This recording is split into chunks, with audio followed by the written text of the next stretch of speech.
Hey, everybody. Happy Thursday and welcome to Mystical Awakenings with Deb and RJ DeRoos. We are, of course, your hosts, and we're right here on KGRA Digital Broadcasting. A great place to be. We absolutely love it. We are a little bit hyper right now. We're 1 week away from the Michigan UFO contact, and we can't wait. So we're down to the wire with all those details and fun stuff. So Deb is wound, exhausted and wound. That's the way it goes. And, I love it. Hi, Terry. Good to see you here. So we have a good surprise tonight. One of the field's most amazing women, in my opinion, and many people's opinions. This woman has been through so much and still is willing to talk about it. Yes. So we're going to... So tonight's guest, without further ado, is Debra Jordan-Kauble. She was the central figure in Budd Hopkins' international bestseller, Intruders, The Incredible Visitations at Copley Woods. In 1992, Hopkins' books was made into a CBS miniseries of the same name. In 1994, she co-authored with her sister, Kathy Mitchell, Abducted, the story of the Intruders Continues.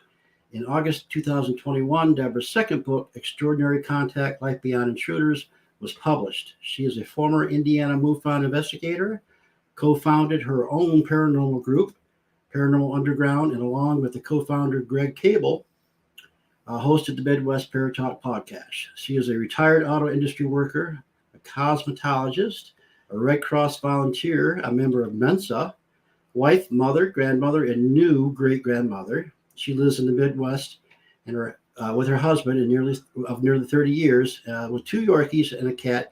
She's also one of the people on the Voices I Contact with us. Yay. Welcome, Deb. Hey, kid. Welcome. So happy to have you here. You are really, truly a Wonder Woman, a superwoman. And, I give you huge kudos for being as strong as you are with everything you've been through and still willing to write books, talk to people, talk publicly.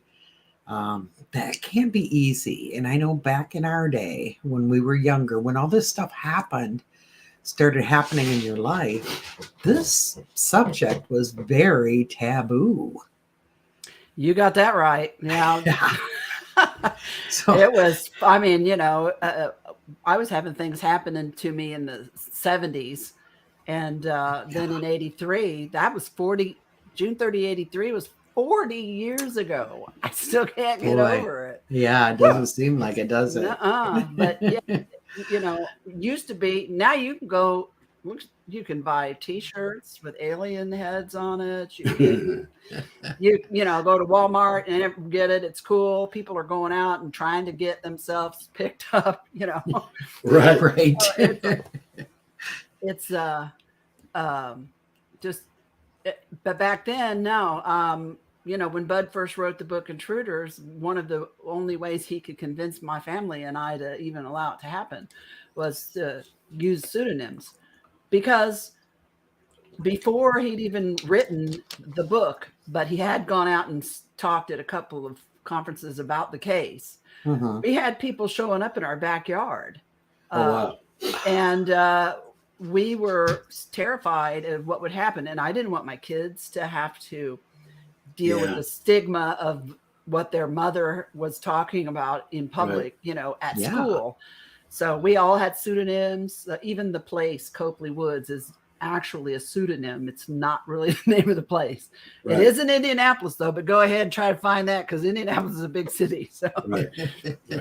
But so when you said people were showing up, what kind of people were showing up? Like media or what? No, we don't. We're not quite sure who they were. We got a phone call one day from our neighbor, and we had been gone during the day, and she called my parents and said, were you aware that there was a guy in your backyard? And the man had on a suit, and he had like a suitcase with him. And he got out of a black car. He went to the backyard. He was messing around where that mark was, and then he left. And she wanted to know who was it? What were they doing? And we're like, we don't know who it was. We didn't know anybody was coming. We have no idea. And then my dad was sitting. My dad used to like to sit at the little table in the kitchen, and he sat next to his window where he could see the bird feeder and the workshop and the pool. And he'd sit there and drink his coffee and smoke cigarettes. And he was sitting there one day, and this carload of people pulls down the side drive around the turnaround, and then just facing the back of the house again where they pulled up. And they get out. One of them gets out of the car and starts taking pictures of the back of our house and of the mark in the yard. And then my dad, apparently they could see him in the window, and he stood up. He was about to go out and, get up somebody's butt. And the guy jumped in the car and they took off. Wow. And, and so it was things like this happening when all Budd had just gone and, talked at a couple conferences. I think at this point, he may have been talking about the case with a couple of, the other investigators, but there was no book, no miniseries, nothing widely known. And yet here we already had strange people showing up for no reason. So we're like, we don't really want that to happen. Right. Yeah. So how did this come about when, how did Budd Hopkins know about you, and how that connection happened? Well, he knew about me because I wrote him a letter. I had tried to read his book Missing Time months back before the 83 incident that I wrote him about, and I couldn't finish the book. And to this day I can say I have never finished this book. Wow. Because every time I try to read it, I have a panic attack and think I was having a heart attack, and I'd end up in the emergency room. So, and my mom finally says to me, she's like, "You're gonna have to put that book back in the library. We can't afford this." Right. So, but I knew in the book that there was a place in the back that had his address where you could write to him if you thought you'd had this kind of experience. And my older sister, she's 11 years older than me. She had an experience in 1965 that the family talked about. It was the conversation at every Thanksgiving dinner table and, card game and whatever. We would talk about it. And I just assumed that it was a normal thing because I grew up with it. But she talked about she pulled into the back of the church parking lot on a whim. She just all of a sudden felt compelled to. And after dropping mom off at bingo, and when she got to the back of the church, she looked up, there's this big silver UFO right above her car. And I believe she said there were different colored lights on the bottom of it. And it lifted her car up with her in it. Oh, wow. And then her next memory after that, for the longest time, was that I knew about anyway, was of her coming to in her car in the parking lot. But now it's dark, and it's also now time to go pick mom up. Wow. So she goes and picks mom up, and she tells mom about this UFO and what that it picked her whole car up. And I do not remember. I don't know what all else happened. And my mom probably scared the hell out of her, didn't it? She was amped up pretty good. Yeah. But, and mom remembers her being so animated and that it happened, So I wrote about that first, because in my mind, that seemed the likelier of the abduction scenario, that he was researching. But then I added my story, and it ended up being a 14-page letter with like a dozen Polaroids I took of the backyard. Okay. I'll try to make a brief synopsis of it. It's a longer story, but I was living with my parents at the time, a single mom. I had gone to go do some sewing, and mom called me back to the house because, I didn't know at the time. She told me like a week later that she remembered why she'd called me to come back home. And she'd seen this ball of light around the bird feeder. And when it disappeared, she got it in her head to call me to come home. So I went home and I looked around for prowlers, burglars. I wasn't thinking about aliens or UFOs or any such a thing. Right. My dad had a bunch of Indian motorcycles and little British race cars in the back workshop that he was restoring. So there was a lot of money back there, and mom and my kids were there alone. So I was concerned about burglars or somebody trying to rob them. So when I got home and I searched through the backyard, which that in and of itself is odd because I was 23 years old and I was timid. Yeah. Nothing like I am now. I was going to say, that's not the Deb I know. No, I'm a totally different person now, trust me. But I was very timid then. And the fact that I even took my dad's shotgun out there and walked around, the fact that I touched a gun, because I never liked him. And Mom said, that's not loaded. And I said, yeah, I know, but whoever's out there, I can get up close enough to them and hit them with it before they figure out there's nothing in it, Right. But that was weird that I actually even went out there. So anyway, I looked around the workshop. I looked around the pump house of the swimming pool because I had earlier noted there was a bit of a weird light in there right before I left.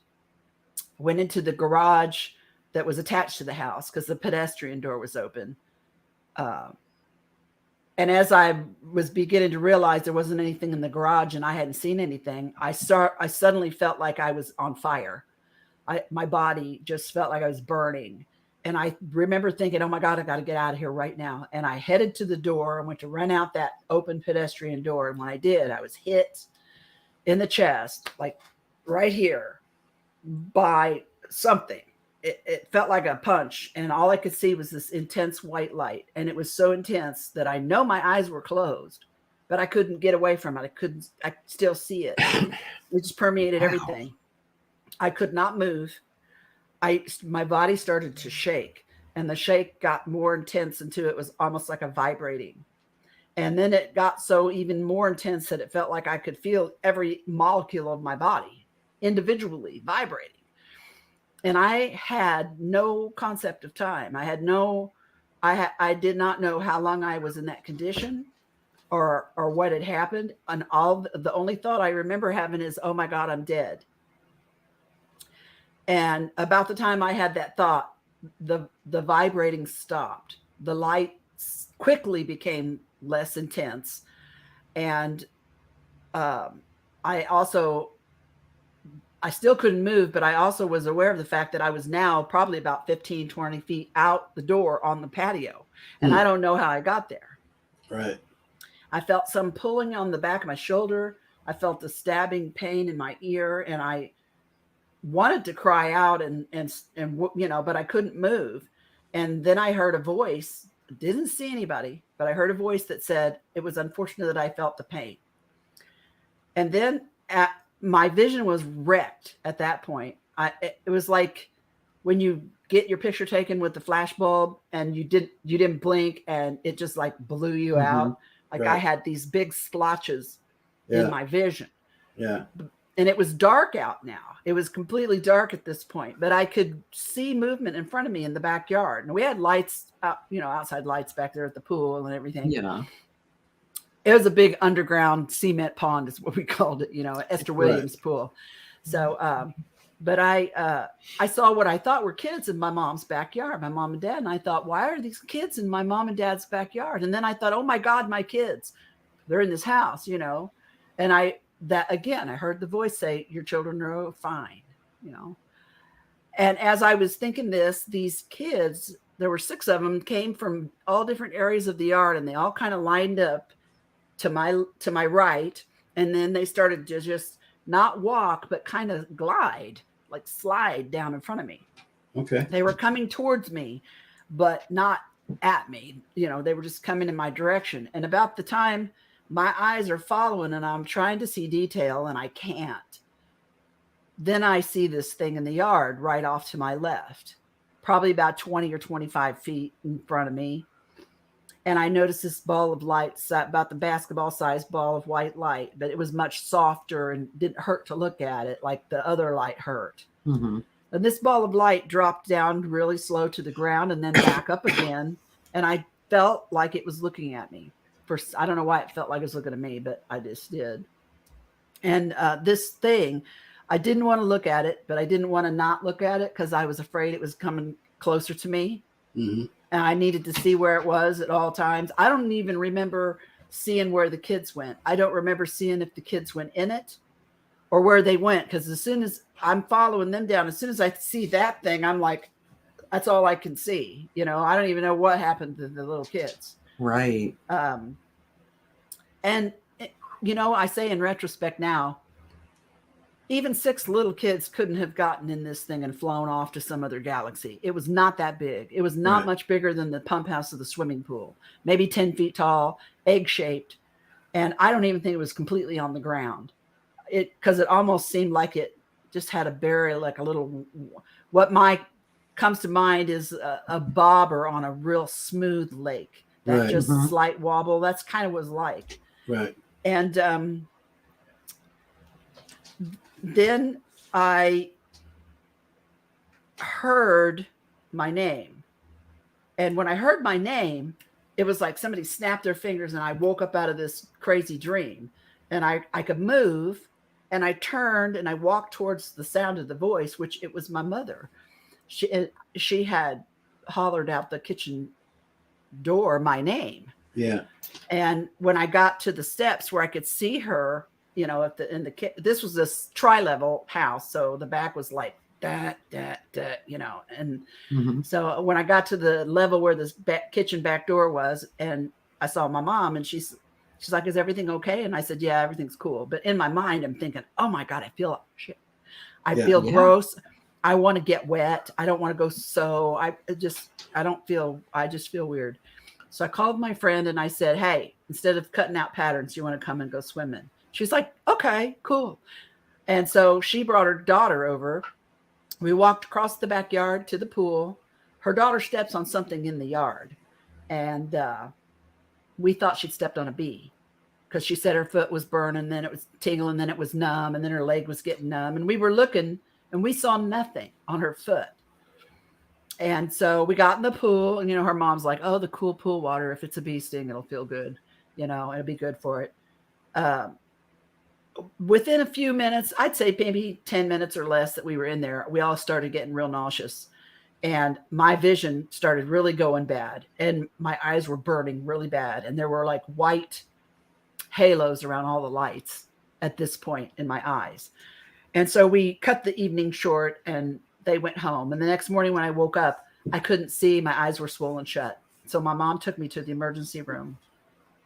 Now, I do not know why, but it just so happened there was an eye doctor, an actual physician of the eye, in the emergency room. I don't know why. Typically he's not in there. I don't know why he was in there that day, but he was. They brought him in to look at me, and he asked my mom if she could take me to his office across the street, because he was better equipped to examine me there with all of his stuff. So she did. And the first thing he asked me was if I had looked into the arc of a welder's torch. And I said, no. I didn't tell him about the light the night before because I didn't remember it at this point. Right. And then it was a couple of days later, the whole family came over for the 4th of July holiday weekend, you know, swim, barbecue, whatever. And the kids all ran outside, and my oldest nephew comes back in and says, "Grandma, what's wrong with your yard?" And my mom's like, "What are you talking about?" And we all went outside, and there was this mark in the yard. It was 8 feet in diameter, and it had a 49-foot streak that was exactly 2 feet wide, coming off and ended in a perfect arc up by the driveway. And it was in front. It was in front of the garage, the pedestrian garage door and patio is where the mark was. And my mother looks up and laughs and says, "That's where our UFO landed the other night." And that was out of the blue, because that was never mentioned by anybody for the days after. I felt weird. I couldn't sleep. I had high anxiety. I felt physically ill, but nothing was ever mentioned about UFOs or aliens or anything like that. And then my mom just pops off with this. And I remember looking at her and thinking, "What the hell is wrong with you? Why would you say that?" And everybody was giggling, and I did not find it funny at all. Right. For some reason, it just, it was like somebody stuck my finger in a light socket, you know?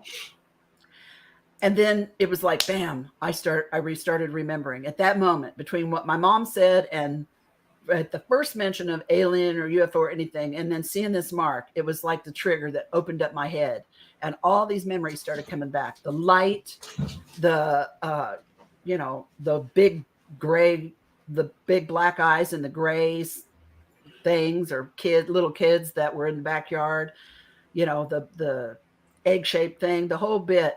And also other things started coming back too. One of the first things that popped back in my mind was, I got to go get that book and get that address.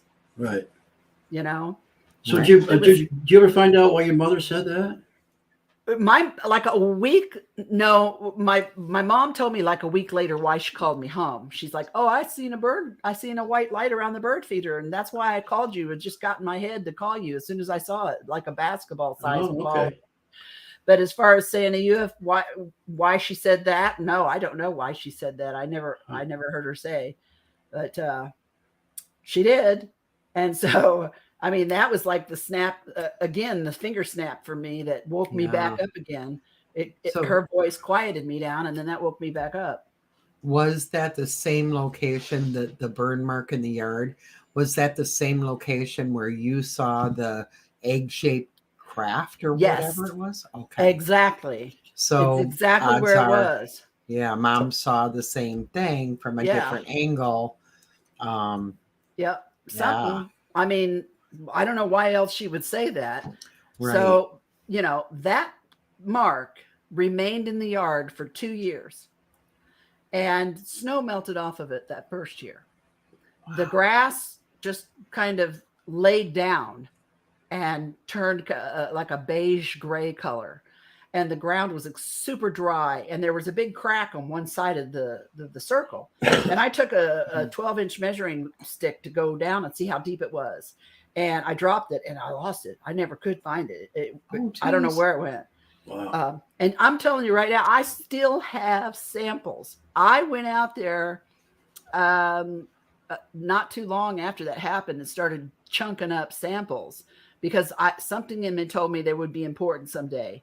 And eventually Budd took some of them, and had them looked at at a laboratory. I don't know where. It's in his book, Intruders.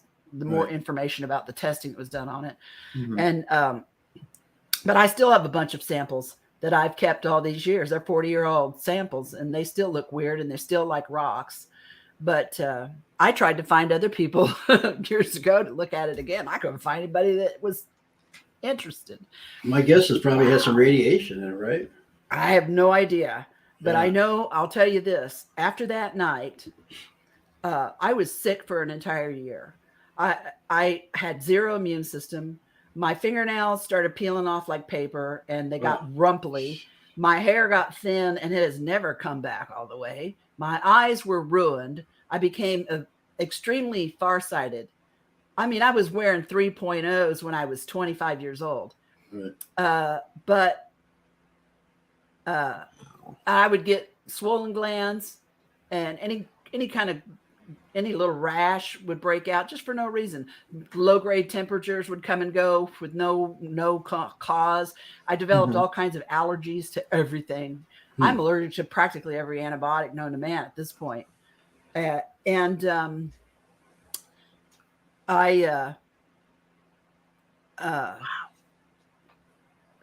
time I was, I'll just say, by the time I was 30, by the time I was in my 30s, I was diagnosed with macular degeneration and cataracts.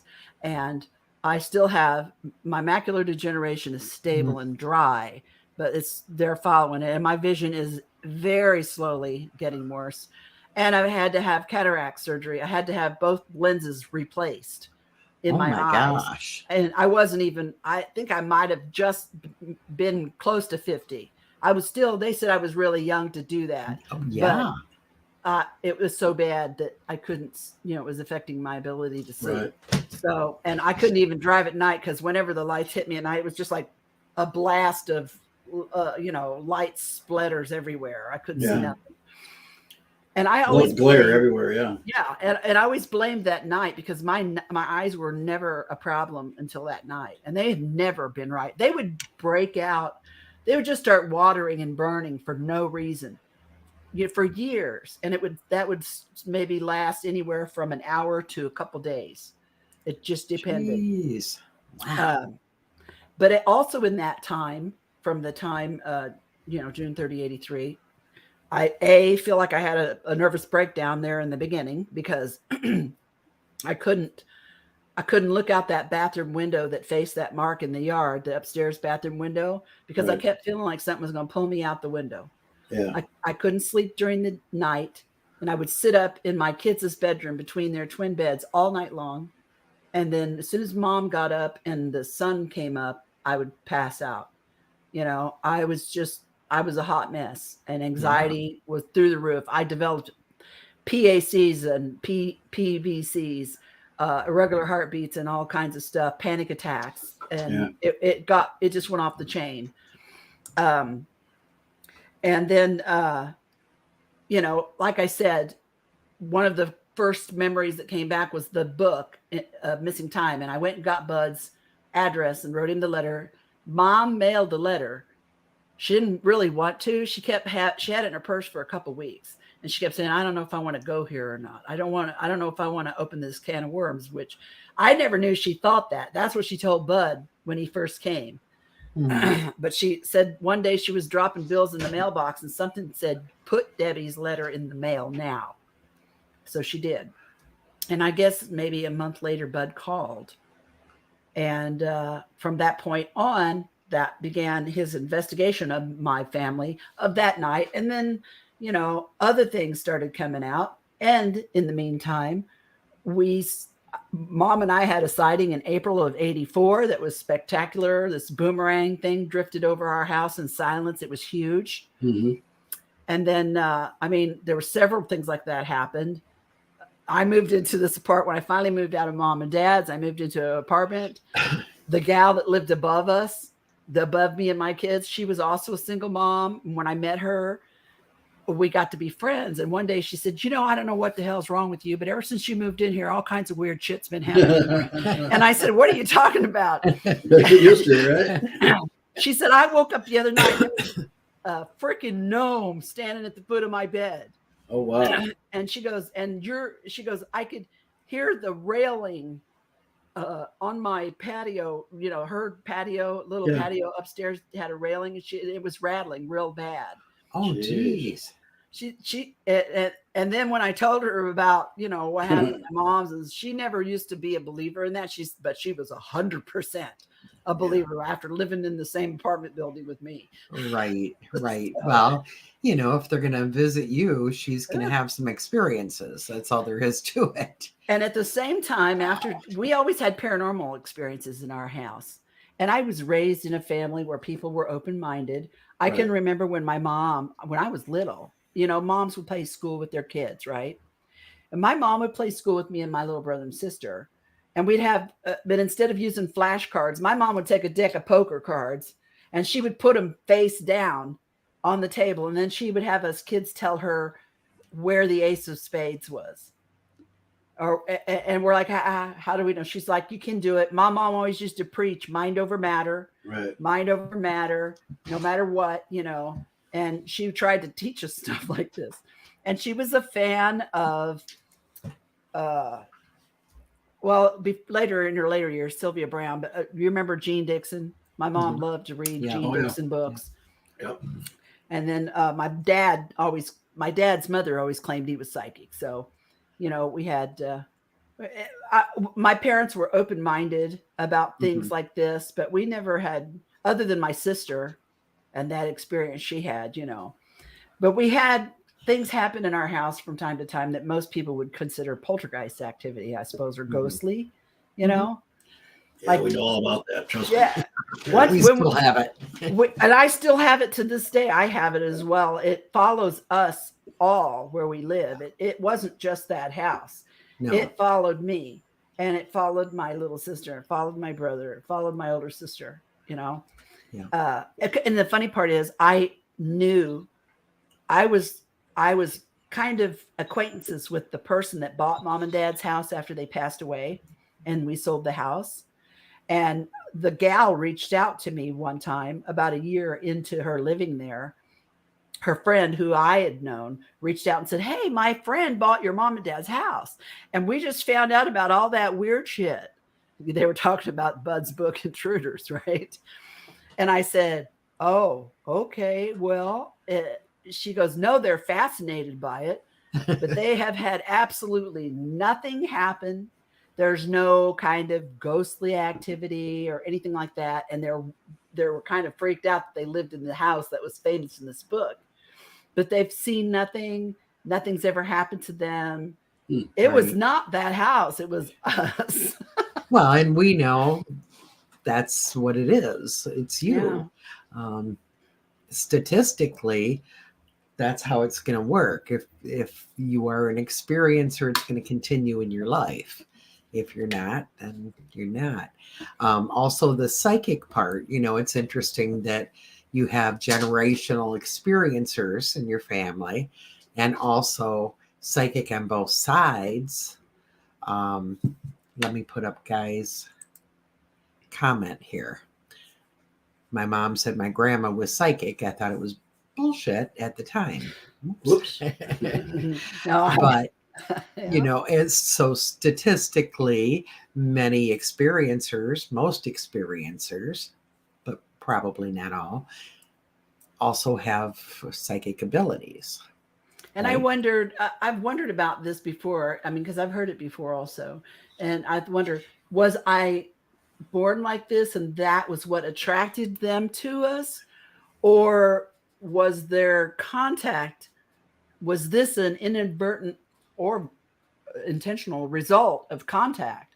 Or, which one was it? The chicken or the egg, Right. But it's my dad.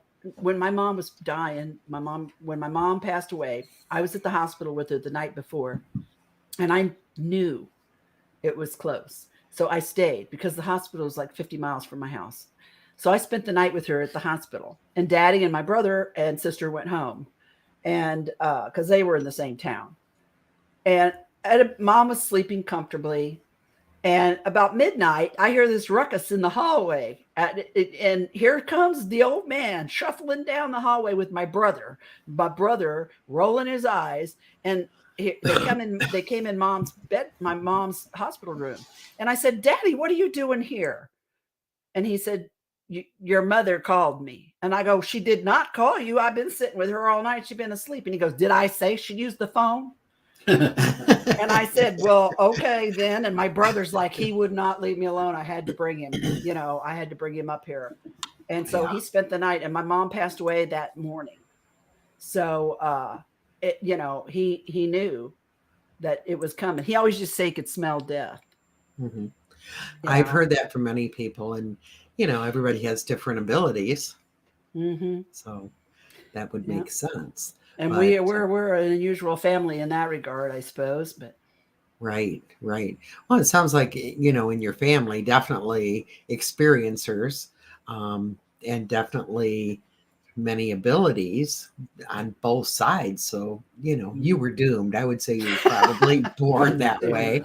Yeah, probably. You were probably born with contact. Maybe we made these contracts and we in the past we didn't know.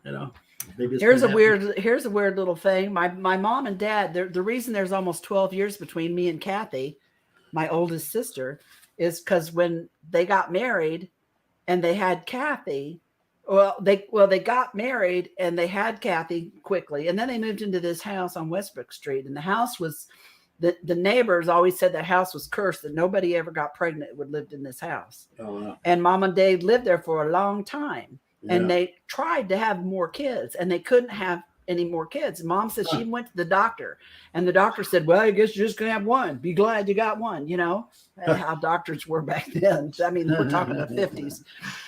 So then they moved to the house on Michigan Street, which is, we called it the UFO house, because that's where all the neighbors would get up on their roofs at night to watch the UFOs up in the sky, Yeah. And so they moved there, and within 6 months of them moving in that house, I was conceived. And then I was born, and 14 months later, my brother was born. And 14 months after he was born, my little sister was born. Oh, my gosh. So it was like bam, bam, bam. Yeah. I said, damn, Mom, did you fall and bust open a tube or something? Or you clogged up and broke open a tube or something? She's like, I don't know what happened, but you guys were meant to be. So, well, someone was waiting for you to move. And isn't it? It's kind of cool that you moved to Michigan Street to. I know.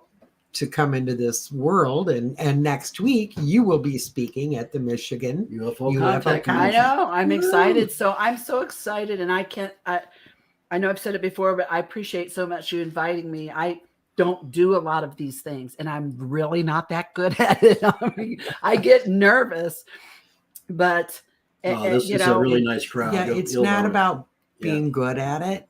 It's about being real. And I see so many people that are so professional in their PowerPoints and everything is so organized, and I'm really not that person. Yeah, but it'll work, and you'll get the idea. But there's not a lot of people are going to love to hear your story. Trust me. Yeah. But I appreciate you asking me. Yeah. I love what Guy has to say here. We got a whole herd of them. It's funny, I knew a gal that's from your hometown there, and she told me a story that her and her sister had the same dream the same night, that they were being walked out of their house by the Biscuit Heads. And think about it, they have big eyes, and I'm wondering if they lived near Michigan Avenue. I don't know, because you said people are on the roast looking for the UFOs, and I probably will never find that out, but we might have to go there. Yeah. So I've been to your hometown. Yeah. I just wanted you to see what Terry has to say. We already love you, so no pressure. That's so sweet. Thank you. So Terry listens to the Voices of Contact every week. Yeah. So, the people that don't know you in person are already developing that bond with you through the show. And now you're going to be at the event, and they get to meet you in person. I'm so excited. I'm so excited to meet you guys and to see Mike again and Bill. It just I'm usually very, hey, gee, Greg is my co-host and co-host. For sure. Partner in crime. My homie. So you do your podcast with? Yeah, we're back to doing our podcast again. I mean, we had like a 7 or 8 year hiatus, basically. Life yanked us both in a multitude of different directions, and it was something we really loved, but we eventually had to give it up for a while. And now I'm retired, and Greg is like, he's in a better place now where he has more time to be able to take care of it. And he's, so, I mean, we're going to record again right after we do this. Right after I do this with you guys, we're going to do our recording. Right. So we might actually, we cut out at, a little early anyways. The show is done at 8:50. But I love doing it. I love talking about other people's stuff. I mean, it's really different. I don't know anybody else is doing it, and what we're quite doing. And Mary had a great idea about this. It is a great idea. It was a download for her. Yeah. Really? I want you to see too what Anita had to say. We're all excited for you to come, Deb. Thank you. I know that's true. Yes. I just feel like I'm about to come home. Yeah. I'm about to come home for a little bit. Yeah, because our convention is a lot about sharing and people that have experiences, and it's important. We want people to feel comfortable. Yep. That's why I wanted to do that. That's why I wanted to do that. I'm sorry, I got distracted. That's why I wanted to do. That's why when they asked me if I would do the Zero Midwest Experiencers Facebook group, which is a private group where people can come and share what they want and in a safe place. Right.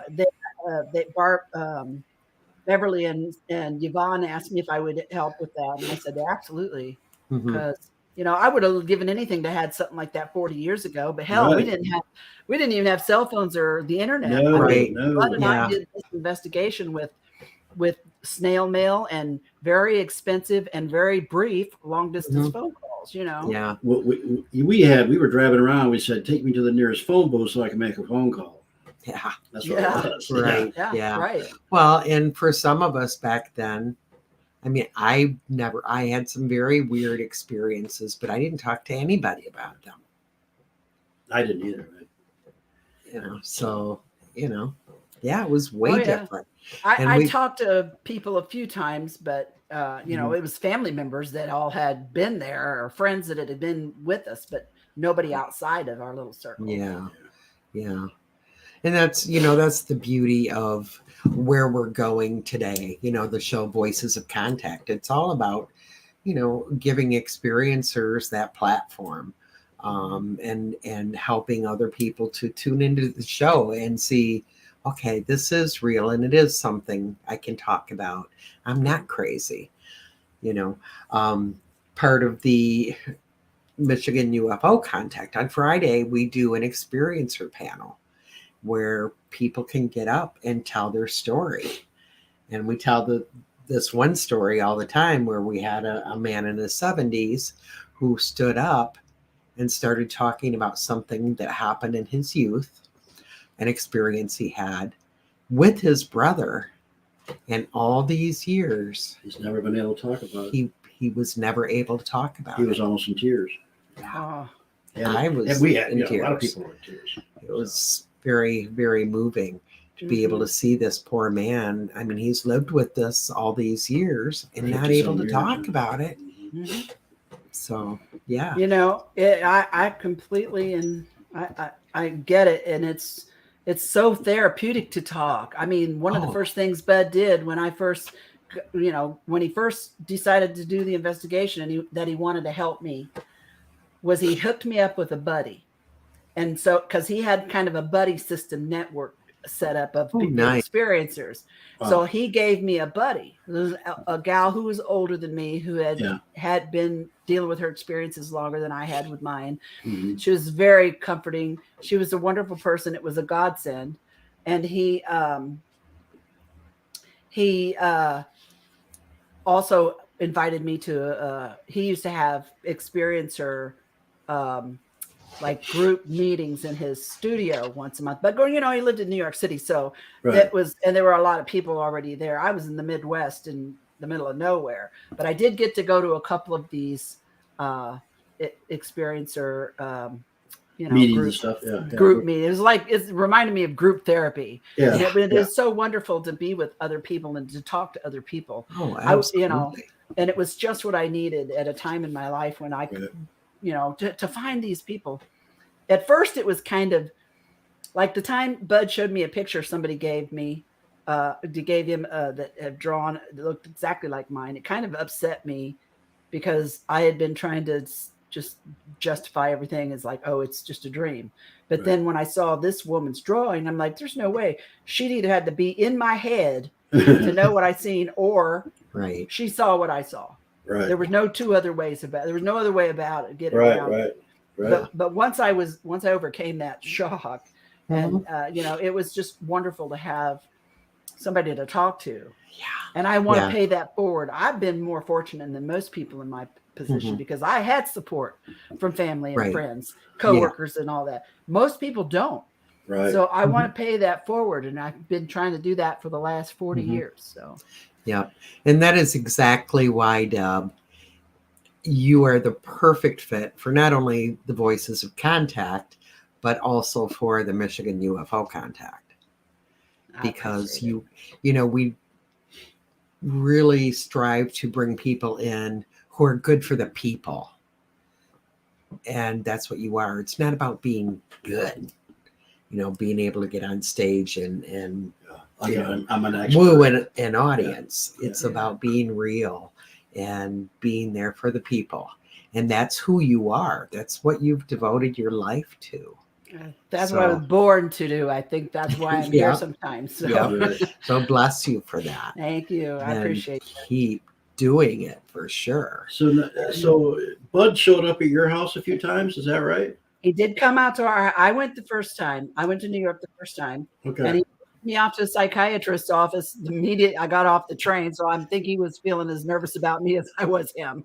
Just wanted to make sure I wasn't an axe murderer or something either. But he, the next time he came to our house and he interviewed the neighbors, much to the chagrin of my mom, I think she was a little, why are you doing this? Because he went and knocked on neighbors' doors to ask them if they'd seen anything, and interview them. How did he take that? He found two independent neighbors that had witnessed something that night. Oh, wow. Yeah. So, it was a big deal that he did that, but my mom was like, oh my God, the neighbors are going to think we're crazy. Yeah. So, Well, that's And cool. yeah, he did. He was very thorough with us. I mean, I was in early on in his career, though. I mean, after Intruders hit, he was absolutely swamped, probably for the rest of his life, with letters and people wanting help, you know. But prior to that, I mean, he wasn't as well known. He was well known, but not nearly as well known as after Intruders. And his whole life changed just like mine did. So. Yeah, it kind of makes you think that all these people were living with this, and when this stuff comes out, they feel so much better. They can, somebody's talking about it. Somebody's talking about it. I will guarantee you that for every person out there like me who's actually speaking publicly about something, there's probably 25,000 other people out there that are hearing you, and they're thinking, "I know something, but I ain't saying nothing." They won't talk about it. So right, because we know people who fear being fired from their job or divorced or kicked out of the family, things like that. So now airplane pilots can talk about it, so that's good. Slowly but surely we're chipping away at that stigma, and I'm so thankful for that. It has gotten a lot better in 40 years, but it has a long way to go. It does. It helps that we've had some congressional hearings, and NASA is speaking out a bit. To me, they're not giving enough real information. But at least they're not laughing now. At least they're not laughing, and they're helping to normalize this a little bit. I think more people are ready for it than oh, for sure. Than we think. Than we know. I think most people assume there's something else. Yes. Yeah. I mean, disclosure's already happened. It's just it hasn't happened in a grand stage, yet. Right. Yeah. I kind of like Guy's comment. And Guy, for the record, is also an experiencer and probably a family of experiencers. I just have to put that up real quick. Yeah, probably true. I answered that question many times from the stage. So, well, I don't know who was. I was doing some research, and they said that the Palladians are working with the Catholic Church somehow to get this message across, and how we're going to do it, and how we're going to convince. So I think they're working on it. Because the people who are very religious, I think, are the ones having a hard time with it. So. Yeah, I can't tell you how many times when I was on stage and given a talk, and I always like take question and answer at the end, because I felt more comfortable, because there's so much, and I felt like I was so squirrely, just all over the place, that if somebody had a question, at least I could focus on that and help somebody in that way. Right. And there always was somebody that said, "Well, how can you believe in aliens and God?" I'm like, "What?" Yeah. Why not? What do they have? To me, they don't have anything to do with each other. Right. I mean, other than the fact that they're just another life force. And I mean, if you believe God created everything, that they're a part of everything. Yeah. Right. So, Yeah, that can but I got asked be a that hot a lot. topic. Yeah. Oh, yeah. I mean, that's just typical. But, right. So, as far as disclosure goes, where do you feel we are at in disclosure at this point? Well, we're farther along than we were in 1983, but I don't think we're going to get disclosure from any government agency anywhere. Yeah. I think it's going to come from experiencers and from whoever it is that we're having these experiences with. Right. I think that it's their timetable, not ours. And it feels like it's dribbling a little, like a faucet drip. It's coming, but I don't think that it's what we think it is. Right. Yeah. The sink is filling up, but it's filling slowly. Is that what you're saying? Yeah, right. And also, like I said, I don't think this.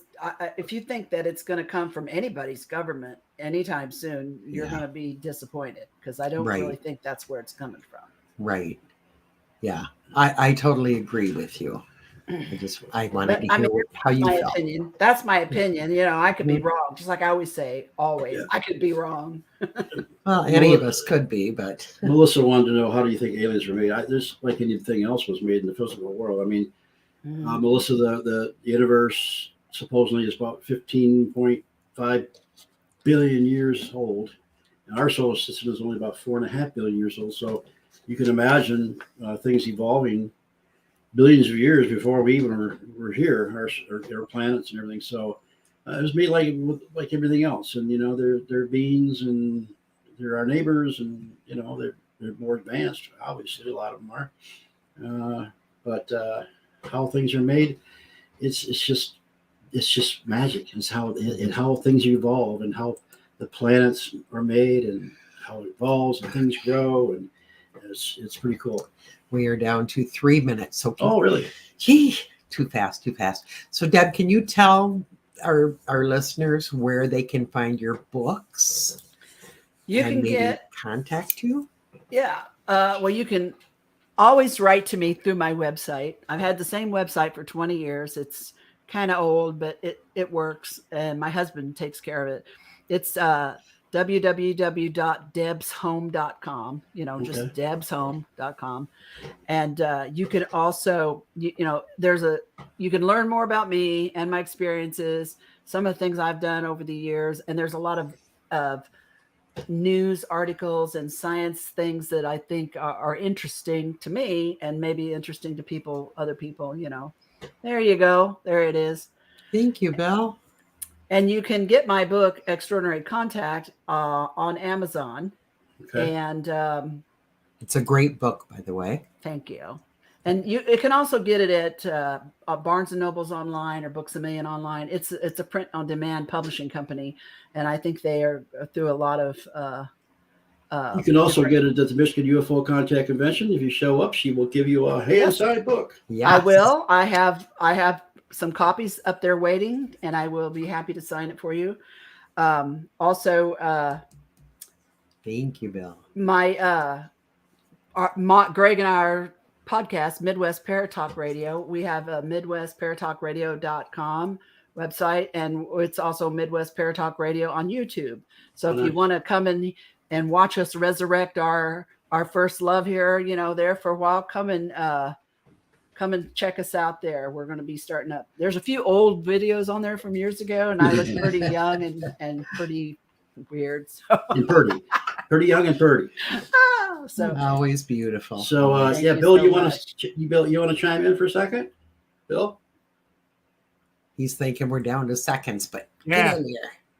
I was just going to say, it takes a lot of courage to come out, and you are an example of what you've done in the past. And you mentioned that, people were laughing back then and they're not laughing now. Well, sometimes who gets the last laugh? Yeah. Yep. So keep up the great, tremendous work with your co-hosts, and of course with them, and have a great time at the event next week. I'm sure a lot of people are going to be looking forward to going to that event. Thank you. Yes, all right. We've absolutely. got Yeah, right, we thanks. are done. So thank you, Deb. Thank you, Bill. It's been a wonderful night. Everybody have a fantastic week. And until we meet again, may all of your awakenings be mystical. Bye. Night. We love you. See